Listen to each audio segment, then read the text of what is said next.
아멘. 우리 성경 공독합니다. 오늘 말씀은 요한계시록 2장입니다. 요한계시록 2장 12절부터 17절까지 말씀 함께 합독하시겠습니다. 요한계시록 2장 12절부터 17절까지입니다.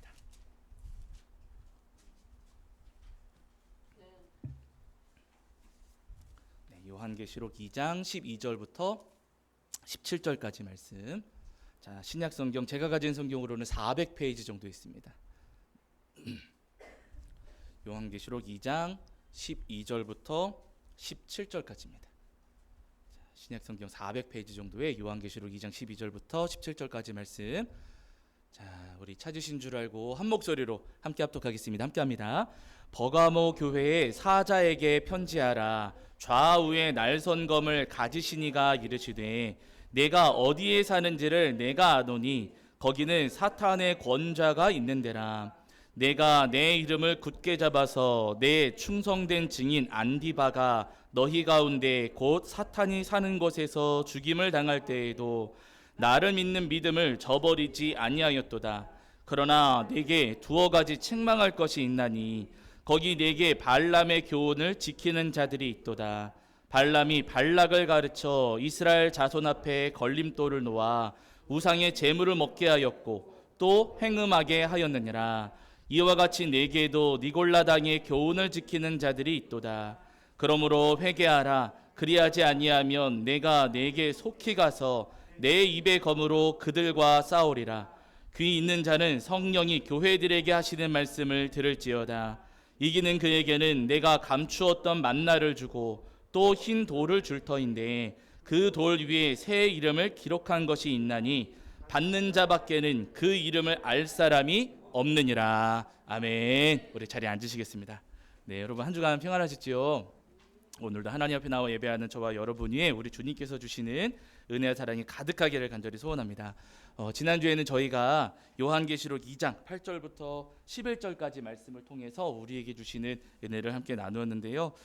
지난주에 나눴던 말씀은 이제 서모나교회에 대한 말씀이었습니다. 이 서모나교회는 로마 황제를 위한 신상을 지으면서 황제의 충성을 맹세한 그런 도시였어요.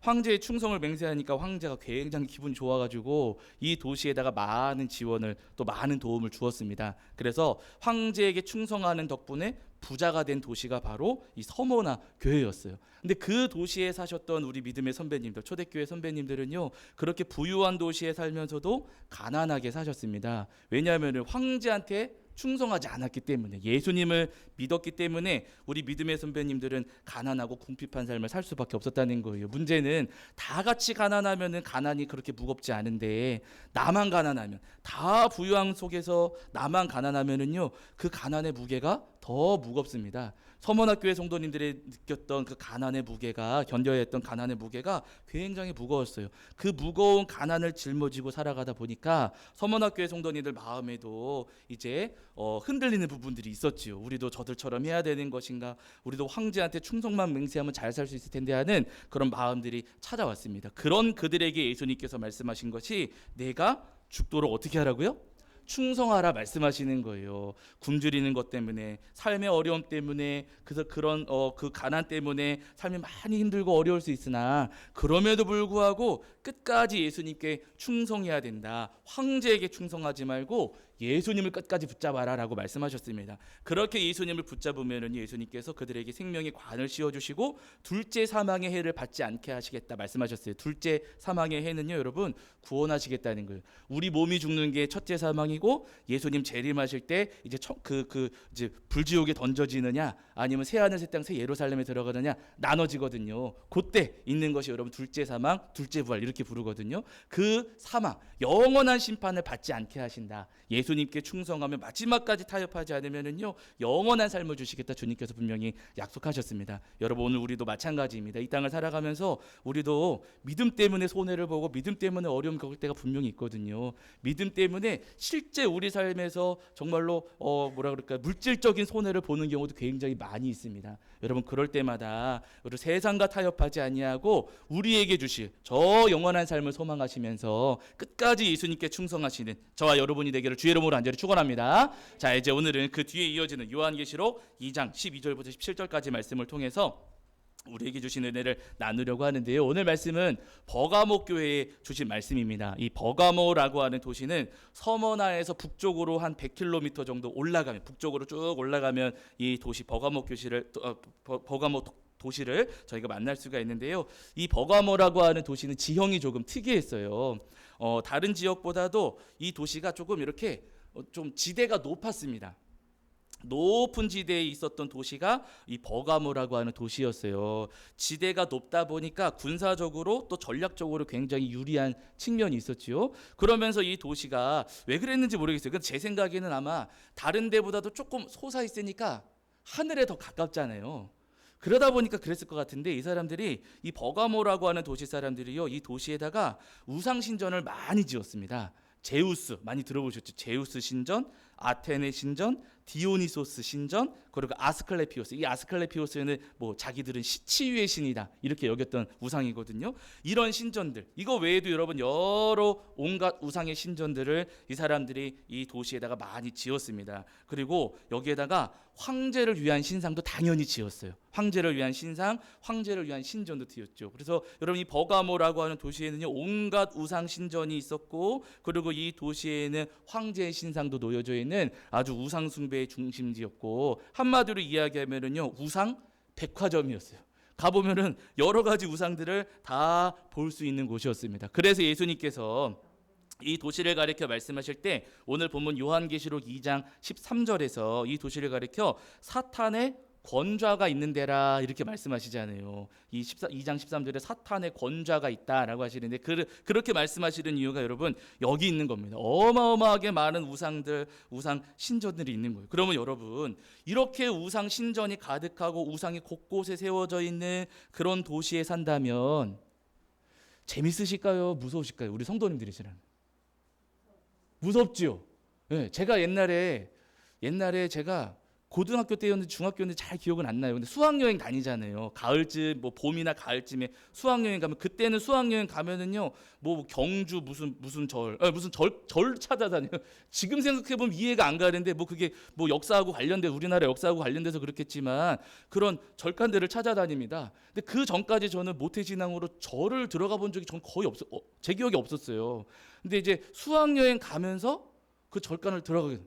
근데 가보신 분들은 아시지만 입구에 딱 들어서면 뭐 있어요? 그쵸. 뭐 그렇게 부르죠.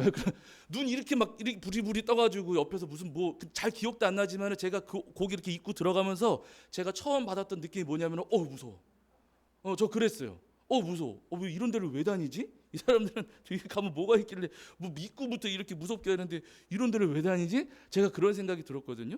여러분 그런 그림만 보아도 무섭습니다. 예. 그리고 가끔 지금은 그런 동네가 많이 사라졌지만 우리나라에도 그 무당들이 많이 모여 있는 이렇게 골목길 같은 데 있잖아요. 이렇게 깃발 이런 거 이렇게 막 걸어 놓고서 그런 데 지나갈 때 우리 정도는 믿음 좋으셔 가지고 뭐 아무 문제 없으시겠지만 여러분 솔직히 조금 깨름직하고 이 사람들이 와 가지고 다 데려가는 거 아닌가, 끌고 가는 거 아닌가, 이런 무서운 마음들이 있지 않겠습니까? 여러분 이 버가모 도시에 사는 믿음의 선배님들의 마음이 그러셨다는 거예요. 여기만 가도 우상, 저기 가도 우상, 온갖 군데에 우상들이 있고 우상 숭배하는 사람들이 있는데 그들 틈에 이 버가모 교회 성도님들이 살아가시면서 버가모 교회 성도님들도 굉장히 무서운 환경에 놓여 있었다는 겁니다. 그런데 여러분 중요한 것은 뭐냐면요, 그렇게 곳곳에 우상이 있고 무서운 환경 가운데 이 버가모 교회 성도님들이 살아가셨지만은 믿음을 지키셨어요? 안 지키셨어요? 지키셨어요. 오늘 본문에 보시면은 그곳에 살아가면서도 믿음을 저버리지 않았다. 13절 후반절에 믿음을 저버리지 않았다고 하시거든요. 어느 정도였냐면은 안디바, 이 안디바라고 하는 분이 정확하게 우리가 누군지는 모릅니다. 그러나 여기 이렇게 명확하게 이름이 기록된 것을 볼 때 버가모 교회의 그 초대교회 그 믿음의 그 지도자, 버가모교회 지도자 중에 한 분이었을 거고, 아마도 초대교회 많은 사람들이 공히 알고 있는, 꽤나 이름이 알려진 그런 분이었을 거예요. 그러니까 이름이 나왔겠죠. 근데 그분이 믿음 때문에 순교하시는 일이 있었음에도 불구하고 버가모교회 성도님들은요, 믿음을 버리지 않았다는 거예요. 그래서 예수님께서 이 말씀을 시작하시면서 이 버가모교회 성도님들을 칭찬하십니다. 바라는 여러분, 우리 성도님들도 이 땅을 살아가시면서 우리 주변에도 온갖 우상들이 많이 있거든요. 절도 있고 무슨 남묘 호랑기, 요즘은 저기 일본은 무슨 통일교 이걸로 난리더라고요. 어쨌든 우상들도 많고, 여러분 그것만 우상이 아니라 돈이 우상이 될까요? 안 될까요? 됩니다. 사람의 인기와 부와 명예와 권세도 우상이 돼요. 지식도 우상이 됩니다. 온갖 우상들 틈에 우리가 살아가는데요. 이 버가목 교회 성도님처럼 우리 성도님들처럼 이 땅을 살아가시는 동안 우상의 틈바구니 속에서도 끝까지 예수님을 붙잡고 주님께 칭찬받으시는 저와 여러분이 되기를 주의 이름으로 간절히 축원합니다. 자, 그런데 중요한 것은 뭐냐면은요. 예수님께서 그렇게 말씀을 칭찬으로 시작해 주시는 것은 너무 좋아요. 너희들이 믿음을 지켰다라고 하시면서 칭찬하시는데요. 그런데 여러분, 이 버가목 교회를 칭찬하시는 예수님이 지금 어떤 모습인가 여러분 주위에서 한번 보세요. 어디 보시냐면은 여러분 2장 12절입니다. 2장 12절. 보통 여러분 칭찬은 무섭게 합니까? 웃으면서 합니까? 네? 칭찬은 웃으면서 하죠. 그렇죠? 칭찬은 웃으면서 해요. 근데 여러분 칭찬하시면서 예수님께서 어떤 모습으로 버가목 교회에 오셨는가 보세요. 12절 보세요. 12절. 자, 읽겠습니다. 시작. 버가목 교회의 사자에게 편지하라. 좌우에 날성검을 가지시니가 이르시되, 이렇게 말씀하세요. 그러면서 칭찬을 하시거든요. 근데 버가목 교회에 말씀하시는데 지금 예수님께서 뭐 갖고 계십니까? 좌우에 날성검이래요. 이게 양날검입니다. 도가 있고 검이 있다 그러잖아요. 양쪽에 날이 서 있는 칼이에요. 이 검을 가지고 예수님께서 지금 버가목 교회에 말씀하시는 거예요. 그럼 여러분, 칼을 들고 예수님께서 이렇게 말씀하십니다. 칼을 들고. 무서운 장면이에요? 아니면 좋은 장면이에요? 무서워요. 여러분 생각해 보세요. 제가 오늘 설교하러 올라오면서 칼자루 한 장 딱 차고서 올라와서 이렇게 휘두르면서 설교하면은 여러분 마음이 편안하시겠습니까? 불안하시겠습니까? 저 사람이 지금 정신이 나가나 여러분 그러지 않겠습니까? 굉장히 무서운 장면이에요. 예수님께서 지금 버가목 교회에 말씀하실 때 첫 마디는 칭찬으로 시작하셨지만 칭찬하시는 예수님은요 지금 굉장히 무언가 화가 많이 나셨습니다. 무언가 잘못된 것을 예수님께서 아시고 지금 칼을 들고 버가목 교회에 말씀하고 계시는 거예요. 여러분 왜 예수님께서 이렇게 무서운 칼을 들고 버가목 교회에 말씀을 하시는가? 도대체 버가목 교회가 그곳에서 믿음을 잘 지켰는데 그럼에도 불구하고 예수님께서 칼을 들고 그들에게 찾아오신 이유가 무엇인가? 그 이유를 여러분 우리가 2장 14절과 15절 말씀에서 확인해 볼 수가 있습니다. 버가목 교회가 엄청난 잘못을 저질렀어요. 잘한 것도 있었지만 잘못한 게 있었습니다. 그 잘못 때문에 예수님께서 칼을 들고 오신 거예요. 무엇을 잘못했는가? 자, 14절과 15절을 보시기요. 14절과 15절. 자, 읽겠습니다. 시작. 그러나 내게 두어 가지 책망할 것이 있나니 거기 내게 발람의 교훈을 지키는 자들이 있도다. 발람이 발락을 가르쳐 이스라엘 자손 앞에 걸림돌을 놓아 우상의 제물을 먹게 하였고 또 행음하게 하였느니라. 이와 같이 내게도 니골라 당의 교훈을 지키는 자들이 있도다. 아멘. 이렇게 말씀하세요. 버가목 교회 예수님께서 왜 칼을 들고 찾아오셨고 왜 칼을 들고 말씀하시는가? 그들을 왜 책망하시는가? 14절 15절을 보시면은요. 버가목 교회 안에 발람의 교훈을 지키는 자들이 있다라고 말씀하세요. 이 발람의 교훈을 지키는 자들이 정확하게 말하면 15절에 니골라 당입니다. 이 니골라 당에 속한 사람들이 발람의 교훈을 지키고 따랐다라고 하시는 거예요. 그러면 여러분 발람의 교훈이란 과연 무엇인가? 발람의 교훈이 무엇인지 알려면은요 우리가 민수기 22장으로 넘어가야 됩니다. 민수기 22장에 보면은 이스라엘 백성들이 광야를 행진하다가 요압 땅을 지나가게 되거든요. 근데 요압 그 당시에 요압이 아니라 모압 땅을 지나가게 되는데요. 그 당시 모압 그 땅의 왕이 발락이라는 사람이었어요. 발락. 옛날에 축구 선수 중에 발락이 있었죠? 발락. 그죠? 다른 사람입니다. 여러분 다른 사람이에요. 어쨌든 여러분 발락이라는 사람이 그 모압의 왕이었는데 이스라엘 백성들이 모압 땅을 지나가겠다고 하니까 발락 왕이 무서웠던 거예요. 와, 저 사람들 보통 사람들이 아닌데 우리 완전히 멸망시키고 지나가는 거 아닐까? 두려운 마음이 있었어요. 그래가지고 이 발락이라고 했던 모압의 왕이 발람이라고 하는 광야의 무당을 찾아가서 청탁을 합니다. 저 이스라엘 백성들을 좀 저주해 주십시오. 저 사람들이 우리 땅 지나가려고 하는데 저 사람들을 저주해가지고 망하게 해주십시오라고 이제 발락이 발람이라는 무당 광야의 무당한테 이제 청탁을 하게 되는 거예요. 그런데 그래서 이제 이 발람이 발락의 청탁을 받아서 이스라엘 백성들을 저주하려고 하죠. 근데 그럴 때마다 하나님께서 가지 말라 가지 말아라 하시고, 그리고 나귀 타고 갈 때도 막 천사가 칼 들고 찾아가지고 막 기억나시죠? 그리고 결국에는 갔는데 가서 저주하려 그럴 때마다 3번이나 하나님께서 그 저주를 축복으로 바꾸어 놓으셨잖아요. 그래서 여러분 발람이 알아요. 아, 이 사람들은 내가 저주할 수 없는 사람들이구나. 하나님께서 와, 나는 여호와 하나님 누군지도 몰랐는데 그 만군의 여호와 하나님께서 자꾸 내 입술을 바꾸시고 내 말을 축복으로 바꾸어 놓으시고 하시면서 저 사람들은 하나님의 백성이기 때문에 내가 감히 저주할 수 없구나 라는 것을 깨달았습니다. 여러분, 하나님의 백성들이 이런 사람들이에요. 누구도 우리를 저주할 수 없습니다. 하나님께서 지켜주시거든요. 발람이 여러분 깨달았어요. 그래가지고 발람이 아무런 저주도 하지 못하고 그냥 실패하고 돌아갑니다. 그런데 중요한 건 거기서 끝나지가 않아요. 여러분, 어디 보시냐면은 민수기 펴셨죠? 아마 눈치채셨을 거예요. 우리 성도님들, 제가 민수기 얘기해가지고 민수기 여러분 31장을 보세요. 31장. 그 22장부터 이어지는 말씀은 되게 재밌거든요. 여러분, 거기 나중에 집에 가서 한번 보시고요. 자, 이 31장을 보세요. 31장.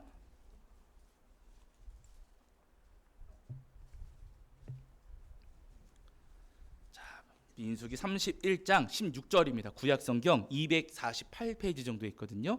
자, 민수기 31장 16절, 구약성경 248페이지, 제가 가진 성경으로는 248페이지 정도 있고요.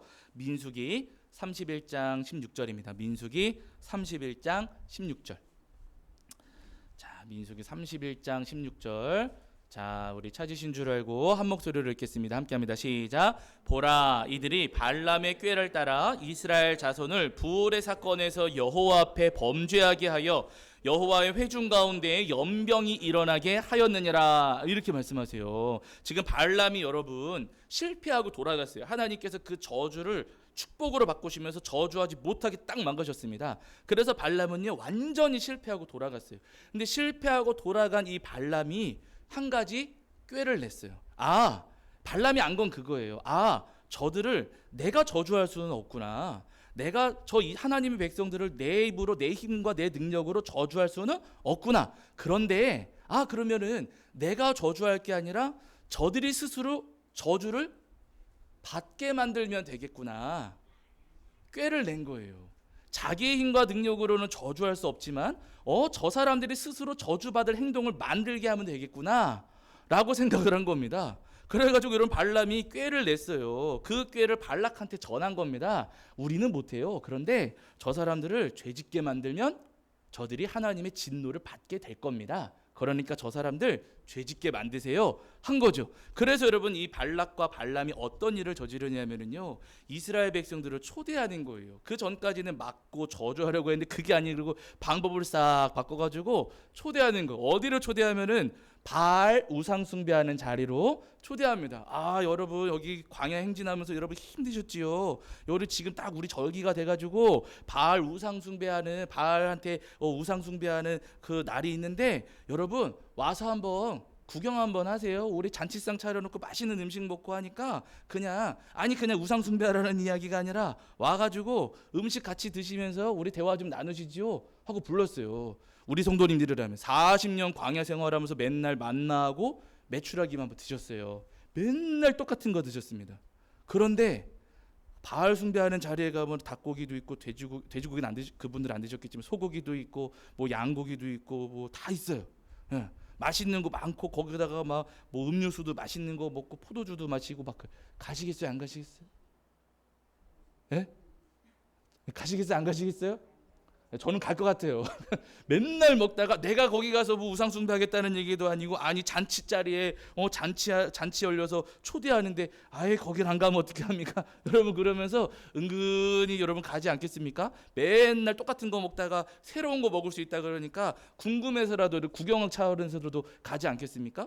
이스라엘 백성들이 가서 봤어요. 가가지고 잔치 열린다 그러니까 열심히 같이 먹고 마셨습니다. 그러면서 가만히 보니까요, 바알 우상 숭배하는 사람들은 이스라엘 백성들이 하나님 앞에 예배하는 거하고 그 모습이 달라요. 이스라엘 백성들이 하나님 앞에 예배할 때는요, 뭐 소제를 드리든 아니면 비둘기를 잡든 아니면 양을 잡든 소를 잡든 짐승을 잡아가지고 피를 흘리면서 하나님 앞에 회개하면서 예배를 드렸는데, 그런데 바알 우상 숭배하는 사람들은요, 노래하고 춤추어요. 근데 춤을 출 때도 옷을 잘 갖춰 입고 했을까요? 조금 헐벗게 했을까요? 조금 헐벗게 입었겠지요. 예, 그렇게 하고 춤추면서 사람들이 신나게 막 그러는 거예요. 와, 저 사람들은 저렇게도 하는구나. 야, 신기하다. 좋은 구경하는구나 싶었겠지만 거기서 그치지 않고 바알의 우상 숭배는요, 음행까지 이어집니다. 그들은 그렇게 해야지만 바알이 하늘에서 비를 내려준다라고 믿었거든요. 그게 우상 숭배예요. 그래가지고 거기서 그치지 않고 그 안에서 사람들이 이제 막 음행을 저지르는 거예요.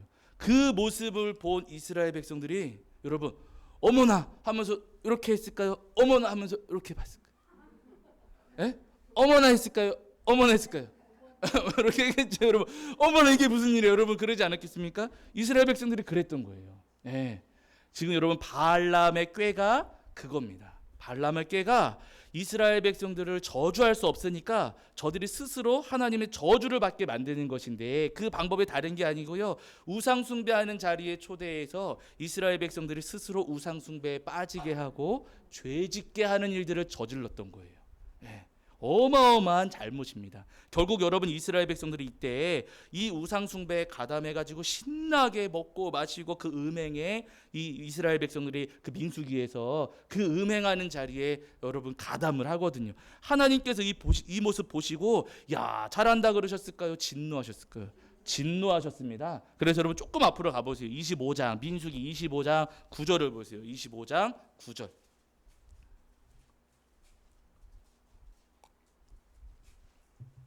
25장 9절입니다. 25장 9절. 조금 몇 장만 앞으로 가시면 되시죠. 민수기 25장 9절. 하나님께서 진노하셔가지고 이스라엘 백성들을 하나님께서 치십니다. 발람이 저주할 땐 하나님께서 다 축복으로 바꾸셨어요. 그런데 이스라엘 백성들이 바알 숭배에 가담해서 죄를 지었을 때 하나님께서 하나님의 손으로 하나님의 백성들을 진노하셔서 이제 치시는데요. 여러분 25장 9절 보시겠습니다. 읽겠습니다. 시작. 그 연병으로 죽은 자가 24,000명이었더라. 아멘. 이렇게 말씀하세요. 하나님께서 연병, 전염병입니다. 전염병을 일으키셔가지고 이스라엘 백성들을 징계하시고 벌하셨어요. 그 전염병으로 죽은 사람이 무려 24,000명이었다. 이렇게 말씀하고 있습니다. 그러니까 여러분 그 발람의 꾀 때문에, 발람의 미혹과 유혹 때문에 수많은 이스라엘 백성들이 범죄하게 되었고 그들이 하나님의 벌을 받고 징계를 받는 그런 안타까운 일들이 벌어졌다는 거예요. 성경에서 말씀하시는 발람의 계략, 발람의 꾀, 오늘 본문 요한계시록에서 말씀하시는 발람의 교훈이 여러분 바로 이겁니다. 다른 사람들을 죄짓게 하는 거짓 말씀, 다른 사람들을 죄의 길에 빠지게 하는 잘못된 말씀들을 가리켜서 지금 본문에서 발람의 교훈 이렇게 말씀을 하시는 거예요. 그래서 여러분 그 버가목 교회에도 이런 사람들이 있었던 겁니다. 그 일을 주도했던 사람들이 니골라당 사람들이었던 거지요. 이 니골라에 대해서는 뭐 여러 가지 해석들이 있는데요. 여러분 어떤 분들은, 저도 사실은 그런 생각을 했었어요. 초대교회에 이제 그 사도들 집사님 7 집사님 가운데였죠. 니골라라는 이름이 있어요. 그분이 변심해가지고 이 당을, 이상한 당을 만든 것이다. 영지주의자들과 이렇게 해가지고 이상한 당을 만든 것이다라고 보는 분들도 있는데요. 근데 그럴 가능성이 사실 상당히 낮다 그래요. 그럴 가능성은 낮고, 아마 이 어원을 따져 들어가면은 발람이라고 한 그렇죠. 발람과 니골라가, 발람은 히브리어고 니골라는 헬라어지면은 어원 그 뜻을 따라가면은요 둘의 의미가 같습니다. 아마 그래서 이 발람과 같은 일을 저질렀던 사람들을 신약 시대에 니골라당 이렇게 부른 것으로 보여져요. 어쨌든 중요한 것은 하나님 예수님께서 그렇게 초대교회 성도님들을 미혹해가지고 잘못된 말씀을 퍼뜨리면서 사망의 길로 이끌어갔던 그 니골라당 사람들을 가리켜 예수님께서 이렇게 엄한 말씀을 하십니다. 우리 요한계시록으로 다시 가보실게요. 요한계시록, 자 이렇게 해서 요한계시록 2장 16절입니다. 요한계시록 2장 16절.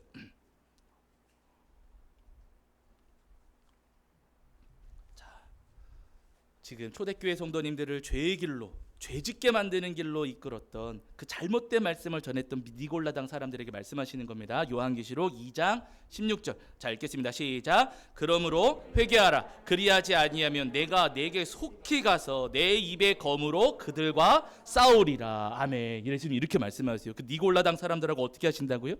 예수님께서 싸우시겠다고, 그 칼을 가지고 예수님께서 그들과 싸워 하나님께서 진멸하시겠다고 지금 무섭게 말씀을 하시는 겁니다. 여러분, 다른 사람들을 미혹하는 거짓된 말씀들, 성도님들을 죄짓게 만드는 거짓된 말씀은요, 여러분 우리 예수님께서 정말 싫어하시는 아주 무서운 죄라고 하시는 거예요. 여러분, 오늘 우리도 마찬가지입니다. 우리가 주님의 몸된 교회를 섬기면서 늘 깨어 있어야 되는 것 가운데 하나가 뭐냐면요, 여러분 이 미혹이라는 유혹이에요.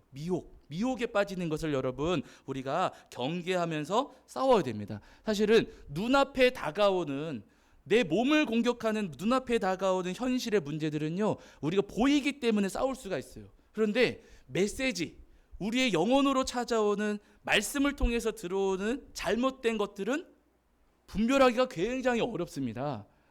그래서 여러분, 예전에 저도 들었거든요. 제가 섬겼던 그 전도사 시절에 섬겼던 그 교회 이제 부장 선생님이 나중에 저한테 어느 날 말씀을 하시는 거예요. 전도사님, 저도 사실은 신천지에 빠질 뻔했어요.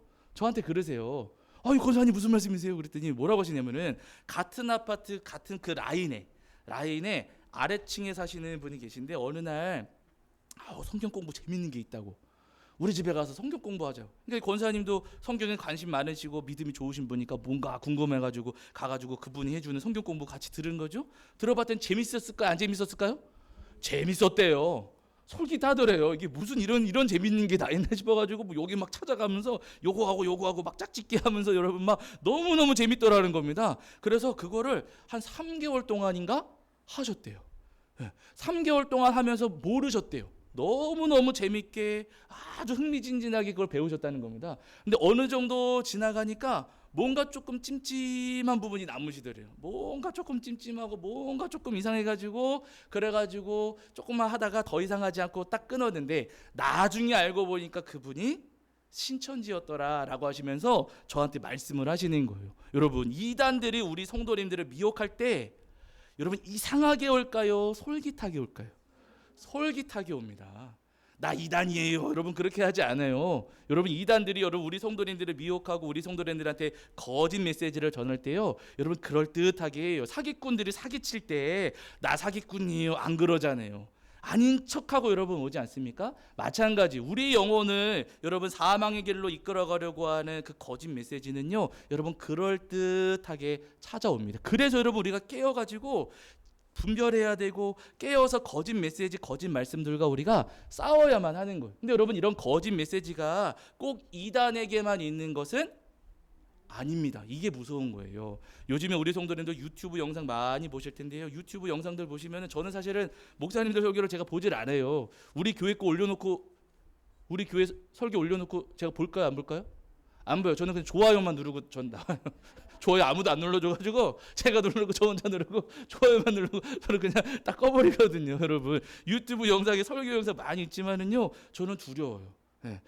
물론 목사님들이 다 틀렸다는 이야기, 저만 옳고 다 틀렸다 그런 이야기가 여러분 절대 아닙니다. 그러나 유명한 분들이라 할지라도 가끔은 성경적인 이야기인가? 라는 생각을 가질 때가 분명히 있어요. 한때 여러분 우리 성도님들은 잘 아시지만 미국에서 굉장히 유행했던 것 가운데 하나가 긍정의 힘이라는 게 있었어요. 긍정의 힘. 근데 여러분 사실은 표현을 멋있게 해가지고 긍정의 힘 그러니까 새롭게 느껴지는 거고요. 우리나라에서도 이미 오래전부터 있었던 겁니다. 기복신앙이에요. 내가 소원하는 바를 예수님 앞에 간절히 이루어 주실 줄 믿고 기도하면 어떻게 된다고요? 이루어진다. 이게 긍정의 힘이에요.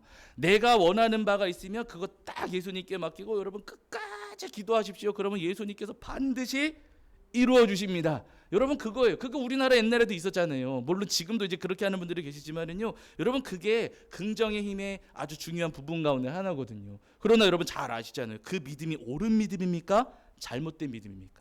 잘못된 믿음입니다. 예수님은 여러분 우리의 도깨비 방망이가 아니세요. 내가 원하는 바가 있으면 이거 이루어 주세요. 저것도 해주시고 저것도 해주실 줄로 믿습니다라고 하는 게 믿음이 절대로 아니라는 것. 예수님께서 우리에게 원하시는 믿음은 뭐냐면요, 우리가 큰 죄인이지만 내가 어떠한 죄인이라 할지라도 우리 예수님은 내 죄를 용서하시고 나를 구원하시는 주님이심을 믿습니다 하는 것이 주님께서 원하시는 믿음이에요. 우리가 가져야 될 믿음은 여러분 그겁니다. 내 소원이 성취되리라 믿습니다가 아니라 나를 구원하실 줄로 믿습니다 하는 믿음을 주님께서 가지라고 하시는 거거든요. 그런데 여러분 그 긍정의 힘이 유행을 하면서 우리나라에도 또 흘러들어오고 전 세계 막 흘러다니면서 여러분 신앙을 병들게 합니다.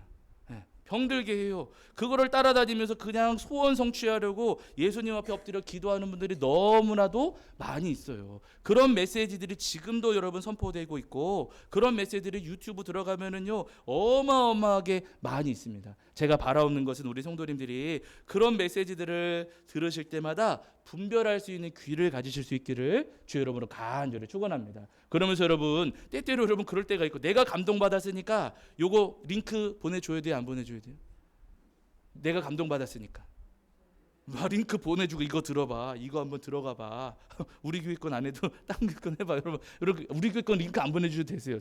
제가 제 설교 알기 때문에 창피해서 저도 우리 부모님한테도 안 보내드리거든요. 여러분, 그렇게 잘못된 메시지인데 내가 혹시나 감동받고서 다른 분들한테 막 퍼뜨리고 있다면, 여러분 우리도 지금 누가 된 거예요? 니골라당 흉내를 지금 내게 되는 겁니다.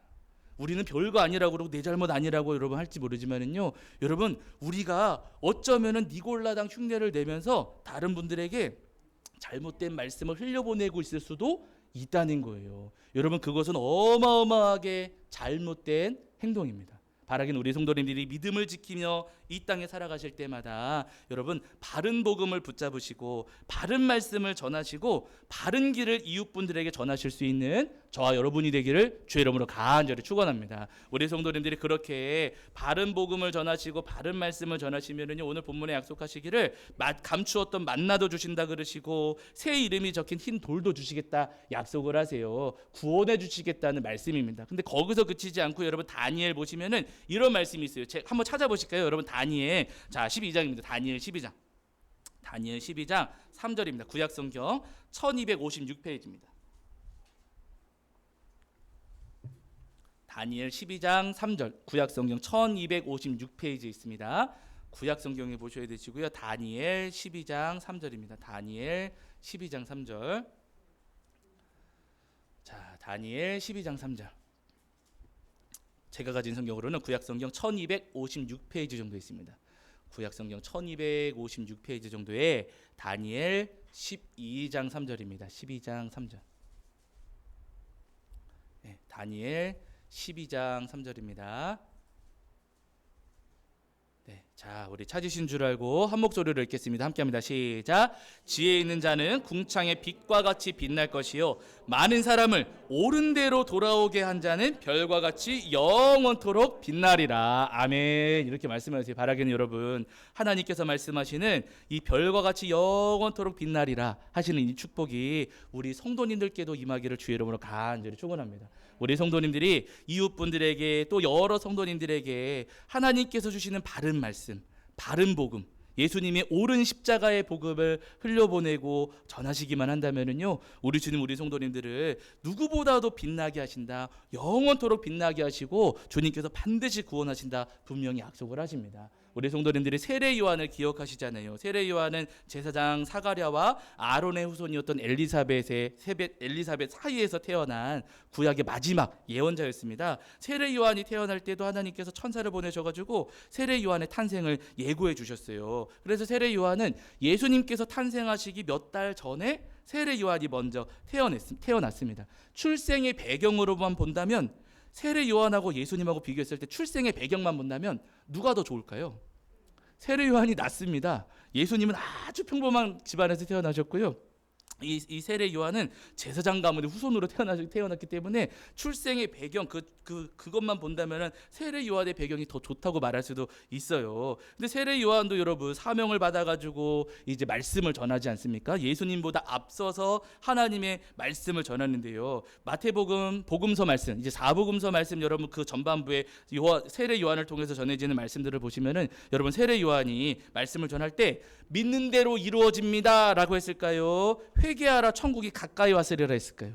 회개하라 천국이 가까이 와라, 가까이 왔느니라 했습니다. 세례 요한이 말씀을 전할 때요, 믿는 대로 다 되니까 여러분 소원 성취하십시오, 그렇게 하지 않았어요. 세례 요한이 말씀을 전할 때도 바른 말씀을 전했습니다. 잘못된 것 아니라, 엉뚱한 것 아니라, 오염된 것 아니라 여러분 바른 말씀을 전하고자 했고요. 수많은 사람들이 요한에게 몰려들어가지고 세례를 받고 말씀을 듣고 세례 요한의 제자가 되었어요. 어마어마하게 이 요한을 따르는 사람들의 인기가 대단했습니다. 그러니까 요한을 따르는 사람들이 이제 생각을 한 거예요. 요한을 따르는 사람이 구름대처럼 많아지니까, 야, 혹시 저 세례 요한이 구약에서 말씀하시는 메시아가 아닐까?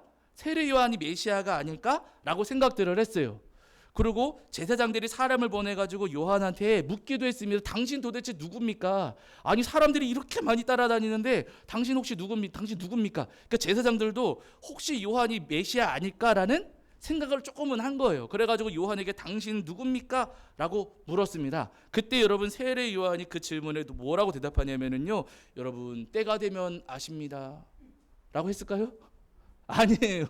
조금만 기다려 보시면 다 드러납니다. 여러분 그렇게 하면서 자기가 마치 그리스도인 양 그렇게 얼핏 흉내내지 않았어요. 세례 요한은요, 나는 그리스도가 아니라 라고 분명히 말씀을 전합니다. 나는 그리스도 아닙니다. 그러니까 세례 요한은요, 사람들을 자기를 따라오는 사람들을요 예수님께 인도하려고 노력했던 거예요. 엉뚱한 대로 끌고 가는 것 아니고 옳은 대로 인도하려고 굉장히 애썼습니다. 그러면서 여러분 세례 요한이 사람들에게 말씀을 전하면서 그 뒤에 뭐라고 하냐면요, 자기는 그리스도가 아니고 내 뒤에 오시는 분이 그리스도십니다. 나는 그분의 신발끈 푸는 것도 할 수 없는 사람입니다. 나는 아무것도 아닙니다 라고 하면서 예수님께로 사람들을 인도하기 위해서 마지막까지 노력했던 사람이 바로 세례 요한입니다. 그러면서 나중에 여러분 세례 요한이 자기 제자들에게 이야기를, 왜냐하면 세례 요한의 제자들이 예수님께로 막 이제 흩어져 갔거든요. 세례 요한을 따르는 사람들의 숫자가 막 줄어드니까 제자들이 불평을 했지요. 그때 세례 요한의 제자들에게 뭐라고 하냐면요, 나는 그리스도 아니다. 나는 그리스도께서 오실 길을 준비하기 위해서 왔을 뿐이다. 나는 망해야 되고 예수님은 흥하셔야 된다 라고 하면서 여러분 세례 요한은요 바른 복음을 전했습니다. 바른 말씀을 전했고 사람들을 예수님께 인도하기 위해서 마지막까지 애쓰고 힘쓴 사람이 세례 요한이에요. 그러니까 그런 세례 요한을 가르쳐서 예수님께서 뭐라고 하시는가. 자, 우리 여기 마지막 한 구절만 찾아보시고 마치실게요. 자, 마태복음입니다. 마태복음 11장 11절입니다. 마태복음 11장 11절. 네, 거의 끝났습니다. 네, 마태복음 11장 11절. 신약 성경으로 가셔야 되고요. 신약 성경 17쪽 정도 있습니다. 마태복음 11장 11절. 네, 마태복음 11장 11절.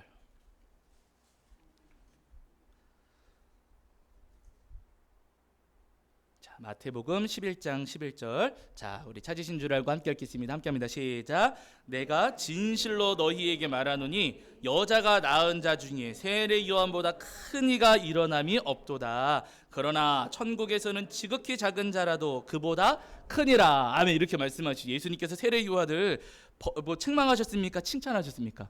칭찬하셨어요. 예수님께 세례 요한을 가르쳐 말씀하시기를 여자가 낳은 자 중에 세례 요한보다 큰 이가 일어남이 없도다. 세례 요한이 이 땅에서 가장 큰 사람이다. 가장 훌륭한 사람이다 라고 예수님께서 말씀하셨습니다. 바라는 여러분, 세례 요한이 받았던 이 칭찬 우리 모든 성도님들도 공의 받으실 수 있기를 주의 이름으로 간절히 축원합니다. 우리가 거짓 말씀을 전하고 엉뚱한 이야기를 흘려보내고 다른 분들에게 여러분 잘못된 길을 안내한다면은요, 우리는 니골라당처럼 예수님의 징계를 받을 수밖에 없습니다. 그러나 여러분, 우리가 예수님을 전하고 성경의 바른 말씀을 흘려보내고 세상에 엉뚱한 메시지들이 많이 있지만은요, 그 가운데에서 옳은 길을 따르면서 옳은 말씀을 전하신다면 주님께서 우리 성도님들을 세례 요한처럼 칭찬해 주시고 힌도를 주시고 우리 성도님들을 저 영원한 천국에서 영원히 살게 하시리라 믿습니다. 바라기는 주님께서 주실 그 칭찬을 소망하시면서 이 땅을 살아가시는 동안 바른 말씀 붙잡으시고 바른 복음 전하시고 또 바른 믿음의 길을 지키시는 저와 여러분이 되기를 주의 이름으로 간절히 축원합니다. 자, 우리 찬송하겠습니다. 찬송가 여러분 516장 찬송하시면서 준비하신 예물 봉헌하겠습니다. 찬송가 516장입니다.